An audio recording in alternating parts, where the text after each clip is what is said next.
Hi everyone, we're the Bias Bros, Michaela, Celeste, CJ, and Yamini. We are going to outline for you the storyboard of our film on Myside Bias, with the beginning, middle, and end.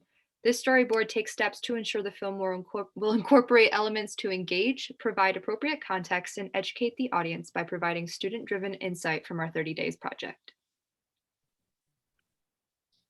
We're going to start by going over what the end of our film will look like and the sorts of topics it will discuss. This is to give insight on some of the important background information and how it connects to our ultimate purpose, what we hope to discover, and the types of questions we're seeking to answer. We will start the end by summarizing the experiences of all 4 of the participants of the experiment. We will include key moments from the experiences, and maybe each participant will say their overall experiences and one thing they found really intriguing. Then a conclusion will be drawn from the experiment. After summarizing the results of the experiment and our shared experiences, we will then relate our social media experiment to the 2016 and 2020 elections that saw a wave of misinformation and polarizing content plague social media. In the wake of the pandemic and social justice issues, social media has become more of a commonplace for people to get their media, and we want to relate our experiences to the influence of other content. We will use the example of Joseph Mercola, who spread a lot of COVID vaccine misinformation, then ask rhetorical questions, such as, to what extent should we listen to the other side? How do we teach everyone to do their own research? Should social media have more restrictions on what people can and cannot post if it is false and serves to polarize us more? Then we will summarize the rhetorical questions asked and leave the documentary with a lasting rhetorical question. Should we be more aware of our social media presence and how it affects us? Or if we find another rhetorical question that is more intriguing and relates to our experience more, then we will ask that. We will also talk about the Great Hack documentary and how social media data is being sold in order to profit off of polarization.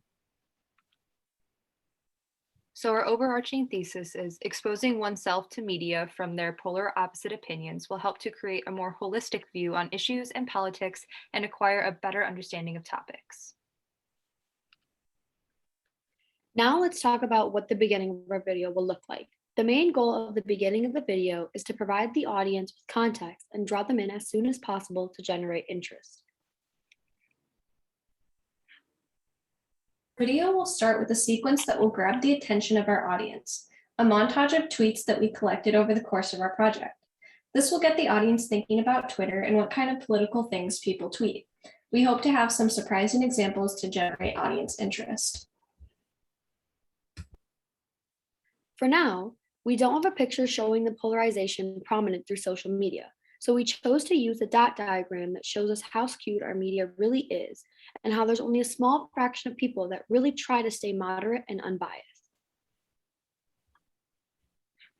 After giving context on polarization, we will provide the audience some context on confirmation bias and Myside bias. We will show some sort of diagram visually depicting the concept while verbally explaining it as well. We will discuss what Myside bias is and how social media plays a role. We hope to include ideas from different authors and what they have to say about confirmation bias. Once our audience has some context on polarization and Myside bias, we will introduce our 30 Days project to give the audience context on what we are actually doing. We will connect Myside bias and polarization to answer why we're doing what we're doing. This part of the video will involve explaining details of the project, such as Twitter account setup and rules that we follow. Here, a voice will introduce each character of the Bias Bros by flashing a picture of them on the screen with their name and role in the project.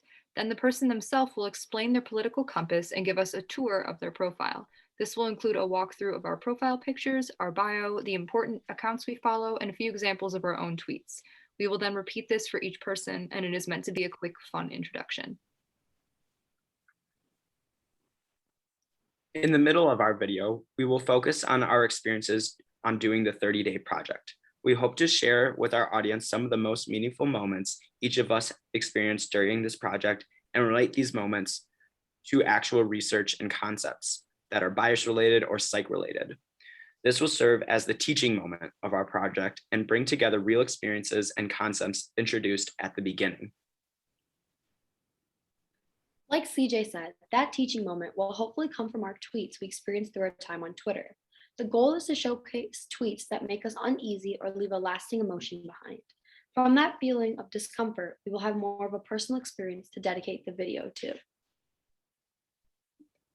Then we will dive deeper into the topic, explaining the impact of cognitive dissonance by providing quotes and facts from peer-reviewed articles, along with the personal stories of how we dealt with incorporating new ideas into our lives.